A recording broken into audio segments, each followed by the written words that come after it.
बाल तप, भोग तप, योग तप। यह योग तप की चर्चा है, योग्य तप की चर्चा है, योग तप की चर्चा है। करो करो, पहचान करो उन तपों की। वह मशीन कितना ही प्रयोग करो जीतू भैया, कितना ही प्रयोग करना मशीन का, पर कुछ घंटे बंद रखते हो कि नहीं? गाड़ी ही चलाते हो, लॉन्ग ड्राइव पर भी चले जाना, पर थोड़ी देर के लिए महाराज जी ठंडी करनी पड़ती है। मशीन को तो ठंडी करते हो, और भीतर बैठी हुई मशीन को, विषय कषायों को कभी ठंडा किया नहीं। औमोदर्य, उस बहिरंग तपों के प्रकार हम समझ रहे हैं। औमोदर्य, कभी तो कम खाया करो, कभी तो अंकुश भैया कम खाया करो, थोड़ा कम खाओ, गम खाओ। जो कम खाता है, कम खाता है, वही लंबे समय तक जीता है। हाँ, माँ मशीन का, गाड़ी का कितना प्रयोग, 24 घंटे गाड़ी चला पाता है क्या? गाड़ी ही वही के वही बस्ट हो जाएगी, होगी कि नहीं संजू भैया? वही की वही तुम लंबे समय तक, टायर फट फट जाते हैं, वह मशीन जिसमें वह इंजन चल रहा है वो भी जल जाता है, जाता है। फिर मेरे भीतर का शरीर क्या हो रहा है? बीमार पड़ते हैं तो पहुंच जाते हैं डॉक्टर के पास, डॉक्टर देख लो मैं बीमार हो गया हूँ। डॉक्टर कहता है थोड़ा कम खाओ, रात में मत खाओ, फिर अकल ठिकाने आती, हाँ मैं अब कम खाऊंगा। ये कह रहे ही जिनवाणी, अनशन करो, अमोदर्य करो, थोड़ा सा कम खाओ। नहीं, जब तक यहाँ तक नहीं आता, बाहर तक नहीं आता, तब तक ठूस ठूस के भरते हैं, नहीं खाते। क्या करें महाराज जी, पहली बार सचिन भैया रवि भैया ने भोजन के लिए बुलाया था, इसलिए इतना खाया इतना खाया, भले ही बाहर जाके सब निकाल दूंगा, पर उनने बुलाया ना, सब कुछ खा जाऊंगा। भाई समझो, वह भोजन जरूर उनका था, पर पेट तो तुम्हारा था। पेट बिगाड़ कर, हाँ नहीं तो शिवरात्रि सोच लो कि मिल रहा है, कब कब मिलता है, खाओ खाओ, आज एक ही टाइम खाना, कल मिले कि नहीं मिले, खूब खा लिया, और पता चला क्लास छोड़कर वहां अब क्या कर रहे हैं आप, भाई समझो। भाई वो भूमि और अपना पेट क्यों खराब कर रहे हो? भोजन भले ही दूसरे का था, विवेक तो तुम्हारा था, पेट तो तुम्हारा था। जितनी आवश्यकता है उतनी खाओ, उतनी नहीं उससे कम ही खाओ, आगम कहता है। कम खाओ, गम खाओ, गम खाओ। अमोदर्य लंघनम परम औषधम, कहते हैं पुराने वैद्य भैया कहते थे कि लंघन करो, समझ रहे ना लंघन? भूख से 2 ग्रास 4 ग्रास, 1 ग्रास तो कम खाओ, वह अमोदर्य तप हो सकता है, पर सोच के नियम लेके करोगे तो। बिना नियम के मिला ही नहीं तो क्या? नियम नहीं है, फल नहीं मिलेगा। लंघनम परम औषधम, कम खाना सीख लो थोड़ा सा। उत्कृष्ट वह अमोदर्य, मुनिराज गए चौके में, समझना उत्कृष्ट अमोदर्य क्या होता है। मुनिराज पहुंच गए चौके में, और जैसे ही चौके में पहुंचे, उत्कृष्ट अमोदर्य व्रत का नियम लिया था उन्होंने कि मैं आज उत्कृष्ट अमोदर्य तप करूंगा। चौके में गए, सामग्री कुछ नहीं हटाई, कुछ नहीं हटाए, पर मात्र 1 ग्रास चावल, 1 ग्रास पूरा नहीं, चम्मच नहीं, उस चावल का 1 दाना मात्र भात, 1 चावल खाके पानी पीकर बैठ गए। उत्कृष्ट औमोदर्य, क्या साधना, क्या साधना। सामने 50 थालियां दिखाई जा रही है, और मुनिराज सब कुछ होने पर भी वह मात्र 1 चावल उन्होंने ग्रहण किया, मुख में रखा। दिखाने के लिए नहीं गए थे, ये तप था, ये तप था अपनी उन इच्छाओं का दमन करने के लिए। उपवास करना शिविरार्थियों सहज है, फिर भी आसान है, क्योंकि तुम्हें देखने ही नहीं जाना कि थाली में बना क्या है, आज कौन सी वह बेसन की चक्की मिल रही कि गुलाब जामुन मिल रहे, कुछ नहीं पता। पर सामने दिखने के बाद उसका त्याग करके मात्र चावल, कितना चावल, 1 चम्मच भर, अंजलि भर नहीं, मात्र 1 चावल का दाना वो भात खाके बैठ गए मुनिराज। उत्कृष्ट औमोदर्य, धन्ना ते भगवंता, धन्ना ते भगवंता, महान है वे धरती के देवता। हमें सामने से पेट भी भरा हो, युवा हो, पेट भी भरा हो अभी से, पर ठेले के सामने से जैसे जाते हैं, भले ही हमें लगता है एक आध तो प्लेट फुल्की खा ही ले, बात का बाद में देख लेंगे। नहीं सोचते ना महावीर, पेट भरा है, पेट भरा है, पर फिर भी लगता है कि एक आध प्लेट कचौड़ी भेल तो खा ही ले, बात का बाद में लेंगे, एक आध गोली ले लेंगे एसिडिटी की, हाँ इनो पी लेंगे, हो जाएगा काम। पर खाना जरूर है, खाना जरूर है। गम खाओ, गम खाओ, समझो, कम खाओ थोड़ा सा। औमोदर्य, बहिरंग तप की चर्चा चल रही है। कम खाना वह औमोदर्य है। वृत्ति परिसंख्या, वह संजो भैया कह रहे महाराज जी विधि कैसे मिले, कुछ उस पेपर से प्रवचन करो, सुनो सुनो सुनो। वह आखड़ी होती है वृत्ति परिसंख्यात। मुनिराज ने सोच लिया कि ऐसे कोई उसका कोई शास्त्र नहीं लिखा, तुम्हारा गणित है कि इतनी लौंग और इतनी इलायची होगी यार, पंचमी है तो 5 लेंगे, 10वीं है तो 10 लेंगे। कोई ऐसा गणित नहीं है और गणित से चलता भी नहीं है। उसका उस वृत्ति परिसंख्यात का नाम है कि आखड़ी। सामान्य रूप से उसे कहते हैं आखड़ी। मन में आके मुद्रा लगाते जो आके खड़ी हो गई मन में कि ऐसा देखे तो मिले तो करूँगा, नहीं तो खड़ी की खड़ी, खड़ी की खड़ी। आचार्य शांति सागर महाराज का बहुत अच्छा दृष्टांत है, बहुत अच्छा दृष्टांत है, शायद सुना भी होगा। मन में आकर उनके आखड़ी खड़ी हो गई, आखड़ी खड़ी हो गई कि नहीं, पड़घान करते समय जहाँ पड़घान हो रहा है वहाँ अगर मोती बिखरे मिलेंगे तो मैं आहार करूँगा। क्या गोबर बिखरा नहीं, पानी नहीं, कोई तुम्हारी वह रंगोली नहीं, कुछ नहीं, क्या बिखरा, गले में तो लोग मोती नहीं पहन रहे हैं और वहाँ मोती बिखरे मिलेंगे तो मैं आहार करूँगा। अपनी उन आशाओं की इच्छाओं का दमन करने के लिए निकल गए, पूर्व दिशा में निकल गए।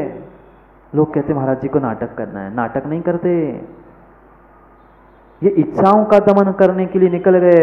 पता है कहाँ है कुछ भी, फिर भी पूर्व दिशा में निकल गए। पूर्व दिशा में अगर चौके होंगे, पड़घान कोई करेगा तो आहार करूँगा, नहीं तो आज का उपवास। आखड़ी, कोई गणित नहीं है, कोई गणित नहीं है, दूसरे के भावों को नहीं पढ़ सकते। निकल गए मुनिराज इस दिशा में, सोच लिया 15 घर तक कोई पड़घान करते मिला तो ही आहार करूंगा, मैं 16वें घर में जाऊंगा नहीं। 15वें घर से वापस आ गए, मुद्रा छोड़ दी। रवि भैया ये नाटक नहीं है, ये तपस्या चल रही है। कहने वाले को कहने दे, पर सत्य भी तो पता होना चाहिए कि सत्यता क्या है। बोलने वाले का डर नहीं है आकाश भैया, बोलने वाले ने किसको नहीं छोड़ा, भगवान तक को लोग नहीं छोड़ते पंडित जी, फिर साधु को कौन छोड़ेगा।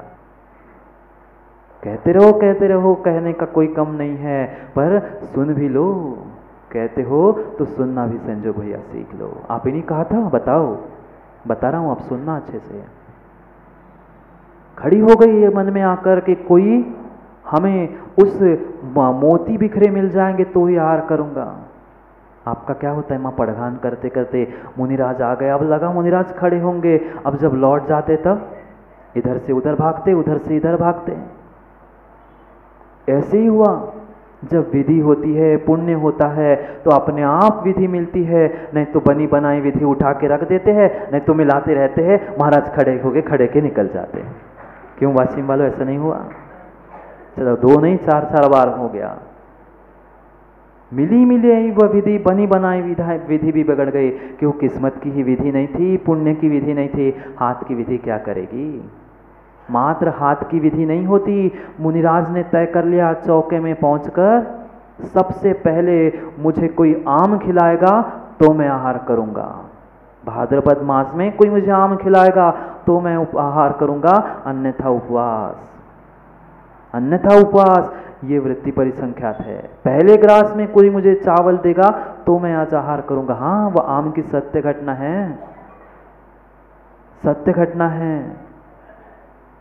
पर विधि होती है तो विधि मिलती है, और नहीं है तो नहीं मिलती। कितना ही प्रयास करना, कितना ही प्रयास करना, दुनिया को मत कोसो, अपने पुण्य पाप को देखो। हम अपने पुण्य पाप को नहीं देखते, दुनिया को कोसते हैं। मत डालो दूसरों को अंतराय, मत डालो दूसरों को अंतराय। अभी दान की चर्चा करनी है कल। वृत्ति परिसंख्या, जैसे ही पड़गान हुआ, 1 चक्कर 2 चक्कर 3 चक्कर लग गए, मुनिराज की विधि नहीं मिल रही, पूरे नगर में हल्ला होता है कि नहीं? सब भागते हैं, शर्ट पैंट वाले भी, बच्चे भी, युवा भी, विवेक नहीं कि छुल रहे क्या हो रहा है, पर भागना है। विधि, इतनी भक्ति होती, इतना आह्लाद, कुछ भी हो जाए, महाराज के आहार हो जाए, विधि मिल जाए, ये उद्देश्य होता है। ऐसे ही उस भागा दौड़ी में क्या हुआ, एक सेठ जी के दरवाजे पर एक उस सेठानी ने गले में मोती की माला पहनी थी। विधि बनाने के चक्कर में, इधर उधर भागने दौड़ने के चक्कर में उनके गले की वह मोती की माला टूट के बिखर गई। जैसी बिखरी, मुनिराज आके खड़े हो गए। मुनिराज आके खड़े हो गए। मोती, तिजोरी में रखने वाले मोती, क्या सोचा पैरों पर पड़े हुए मिल जाएंगे तो आज आहार करूंगा, नहीं तो उपवास। आज बिखर मत देना, सच में तो व्यवस्था आज बिखर, हमें ऐसी नहीं उठपटांग विधि लूंगा। हाँ, नहीं तो मैं यहाँ जो जो बताता हूँ ना पंडित जी, वो चौके में भी वही सामग्री बनी मिलती है और पड़गान में भी वही सामग्री मिलती है। वृत्ति परिसंख्या, वह तप है, बहिरंग तप। बहिरंग तप, रस त्याग। 6 रसों में से रोज एक एक रस का त्याग। धरती के देवता निर्ग्रंथ दिगंबर तपोधन कभी भी षड्रस भोजन नहीं करते, कभी भी षड्रस भोजन नहीं करते। उनकी दीक्षा के समय ही एक रस का त्याग दिया जाता है और क्रम क्रम से 2, 4, 6 वह त्याग करते ही रहते हैं, करते ही रहते हैं। क्यों? उस जित निद्रा, भरपेट खा के आ जाओ, मस्त पूरे षड्रस भोजन, फिर क्या होता है, फिर शिकायत करते हैं कि कमेटी वाले बहुत अच्छे से खिला रहे हैं, ज़्यादा खिला रहे हैं। भाई खाने वाले तो तुम थे, तुमने क्यों खाया? हाँ, आपकी शिकायत कर रहे थे, प्रश्न स्वरूप बहुत खिलाते हैं वहाँ, खाया तो तुम्हें था, एक रस छोड़ देते, मीठा नहीं खाते उस दिन। खाना तो सब कुछ है और दोष किसे देना है? दूसरों को। उनके कारण उनने ज़बरदस्ती की, मैं तो कहाँ खा रहा था, मैं तो मना ही कर रहा था, मैं तो मना ही कर रहा था, वो उनने ही ज़बरदस्ती डाल दी थी। आदत ही है लोगों की, आदत है ये लोगों की दूसरों को दोष देने की। करेगा हम, भोगेंगे हम, और दो किसको दोगे? दूसरे को। अच्छा हुआ तो किसने किया हरीश भैया? मैंने। और काम बिगड़ा तो सचिव रवि भैया थे ना, मैं क्या करता, मेरे हाथ में कुछ था ही नहीं। समझो, वह रस त्याग, एक एक मीठा, वो तेल, घी, दूध, नमक आदि, ये जो 6 रस है, उनमें से एक एक रस का त्याग करना नहीं है उपास करने की सामर्थ्य, नहीं है कम भोजन करने की सामर्थ्य। तो कम से कम एक रस का ही त्याग कर लो, कम से कम एक रस का ही त्याग कर लो। नहीं, पर महाराज जी उसी दिन वही मिल गया तो वही तो परीक्षा है भाग्य की, वही परीक्षा है, वह रस का त्याग, जित निद्रा और स्वाध्याय। क्यों नींद आती है हमें तत्वार सूत्र की कक्षा में भी नहीं भैया? क्योंकि पेट भर खा के आ गए थे, फिर दीवारें दिखती है, सब कुछ दर्द करता है। काय क्लेश, अच्छी याद दिलाई, काय क्लेश, तप है, तप है।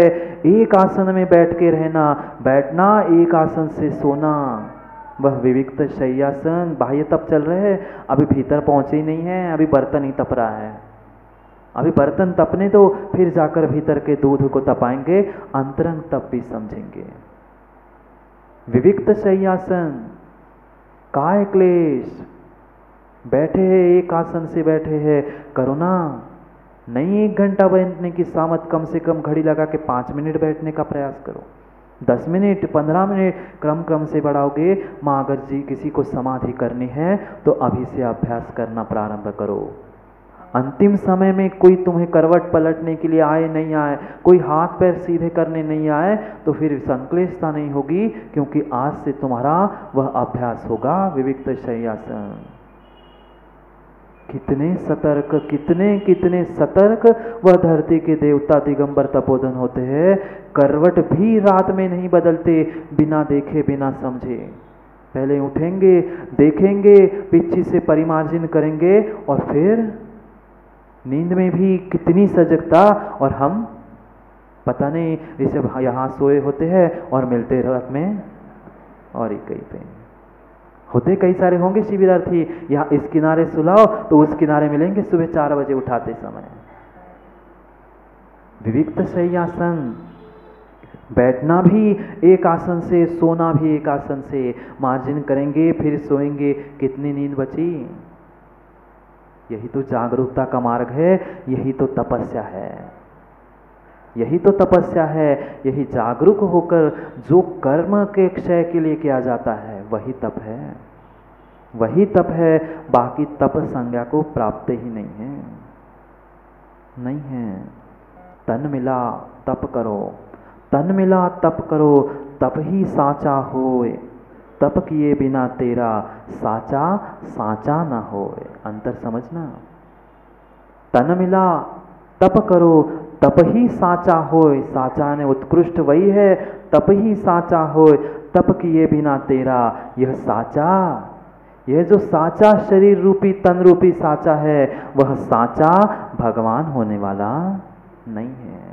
करो करो मनुष्य तन मिला है, तप करो, शक्ति तहा तप, शक्ति के अनुसार तप करो। शक्ति से ज़्यादा भी नहीं करो और कम भी नहीं करो। कम करोगे तो डाकू कहलाओगे और ज़्यादा कहोगे तो बिगड़ जाओगे। कितना तपाते हो माँ दूध? खोआ बन जाने के बाद बंद करते हो कि नहीं? बंद कर देते हो कि चालू ही रखते हो? चालू ही रख दोगे तो बचेगा क्या खोआ? खोआ भी खो जाएगा, खोआ भी जल जाएगा। समझो समझो एक एक तप को।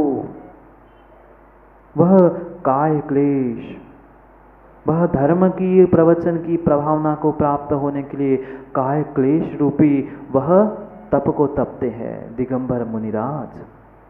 धूप में, ग्रीष्म काल में उस आतापन योग को, वर्षा काल में पानी को, उस पानी में पेड़ के नीचे बैठकर, कहाँ हम तो ढूंढ के बैठते हैं कि पंखा कहाँ है शिविरार्थियों, पंखे के नीचे हम बैठेंगे, खोज के बैठते। बहुत सारे प्रवचन में भी लोग आते हैं, बीच बीच में गैप क्यों बची रहती है? कहना पड़ता है आगे आओ कि पंखे के नीचे लो और बाकी सब खाली। समझो समझो, ग्रीष्म काल में आग बरसती, गिरि शिखरों पर रहते हैं, वर्षा ऋतु में वृक्ष के नीचे तरुतल सहते हैं, तथा शिशिर हेमंत काल में बाहर भू पर सोते हैं, वंद्य साधु ये वंदन करता, दुर्लभ दर्शन होते हैं।